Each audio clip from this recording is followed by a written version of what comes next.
হযরত ওমর রাদিয়াল্লাহু তাআলা আনহু বলেন, একদিন আমরা রাসূল সাল্লাল্লাহু আলাইহি ওয়াসাল্লামের সামনে বসা ছিলাম। এমন সময় একজন লোক আসলো। সে ধবধবে সাদা কাপড় পরিহিত ছিল আর তার চুল ছিল মিশমিশে কালো। সে রাসূল সাল্লাল্লাহু আলাইহি ওয়াসাল্লামের নিকট গিয়ে বসলো। এমনভাবে বসলো, রাসূল সাল্লাল্লাহু আলাইহি ওয়াসাল্লাম এবং তার বইয়ের হাঁটুই একে অপরের সাথে মিলে গেল। সে রাসূল সাল্লাল্লাহু আলাইহি ওয়াসাল্লামকে প্রশ্ন করল, হে মুহাম্মদ, আমাকে ইসলাম সম্পর্কে বলুন। আমরা অবাক হয়ে গেলাম, কেননা ইতিপূর্বে এই লোককে আমরা কেউই দেখিনি এবং আমরা কেউ তাকে চিনতেও পারছি না। কিন্তু তার শরীরে ভ্রমণের কোনো চিহ্নও নেই। সে রাসূল সাল্লাল্লাহু আলাইহি ওয়াসাল্লামের সাথে এমনভাবে কথা বলছে যেন তারা একে অপরকে খুব ভালোভাবে চিনে। রাসূল সাল্লাল্লাহু আলাইহি ওয়াসাল্লাম তখন উত্তরে বললেন, আল্লাহ ব্যতীত কোনো মাবুদ নেই এবং হযরত মুহাম্মদ সাল্লাল্লাহু আলাইহি ওয়াসাল্লাম তার রাসূল। এই কথাটি যে অন্তর থেকে ঘোষণা করবে এবং মুখে বলবে এবং নামাজ কায়েম করবে, যাকাত আদায় করবে, রমজান মাসে রোজা রাখবে, আর যদি সমর্থ হয় তো জীবনে একবার হলেও বাইতুল্লাহর হজ করবে, এটাই হলো ইসলাম। তিনি বললেন, ঠিক বলেছেন। আর এই আচরণে আমরা খুবই আশ্চর্যবোধ হলাম। লোকটি অজ্ঞের মতো প্রশ্ন করল আর জবাব শোনার পর একজন বিজ্ঞবানের মতো মতামত প্রদান করল, যেন সে জানত। অতঃপর লোকটি বলল, হে মুহাম্মদ, ঈমান কাকে বলে? আমাকে ঈমান সম্পর্কে বলুন।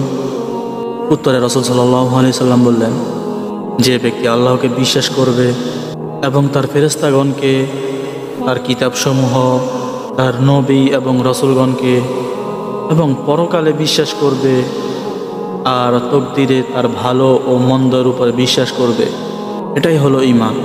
তিনি বললেন, আপনি ঠিক বলেছেন। অতঃপর লোকটি বলল, তাহলে আমাকে কিয়ামত সম্পর্কে বলুন, অর্থাৎ তা কবে হবে? উত্তরে রাসূল সাল্লাল্লাহু আলাইহি সাল্লাম বললেন, এই বিষয়ে যাকে জিজ্ঞাসা করা হচ্ছে তিনি তার চেয়ে বেশি জানেন না যিনি জিজ্ঞাসা করেছেন, অর্থাৎ আমি আপনার চেয়ে বেশি জানি না।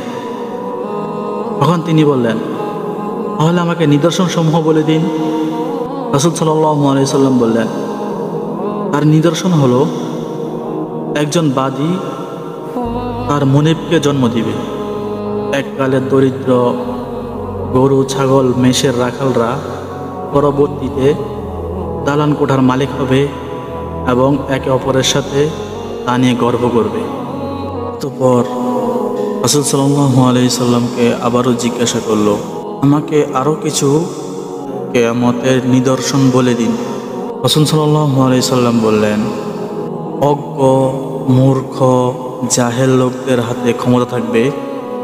তারা ক্ষমতা পরিচালনা করবে, তারা ক্ষমতাবান হবে। বিজ্ঞবান, জ্ঞানীরা শোষিত হবে। অতঃপর হযরত ওমর রাদিয়াল্লাহু তাআলা আনহু বলেন, এরপর লোকটি চলে গেল। তারপর রাসূল সাল্লাল্লাহু আলাইহি সাল্লাম আমাকে বললেন, হে ওমর, তুমি কি প্রশ্নকারী লোকটিকে চিনেছ? আমি বললাম, ইয়া রাসূলুল্লাহ, আমি তাকে চিনতে পারিনি। আল্লাহ এবং তার রাসূলই ভালো জানেন তিনি কে। তখন রাসূল সাল্লাল্লাহু আলাইহি সাল্লাম বললেন, তিনি হচ্ছেন হযরত জিবরাইল আলাইহিস সালাম, যিনি তোমাদেরকে দ্বীন শিক্ষা দেওয়ার উদ্দেশ্যে তোমাদের নিকট এসেছেন। এই হাদিসটিকে হাদিস জিবরাইল বলা হয়। ভিডিওটিতে একটি লাইক করে দিন, চ্যানেলটি সাবস্ক্রাইব করে দিন, পেজ হলে ফলো করে দিন এবং ভিডিওটি শেয়ার করে দিন।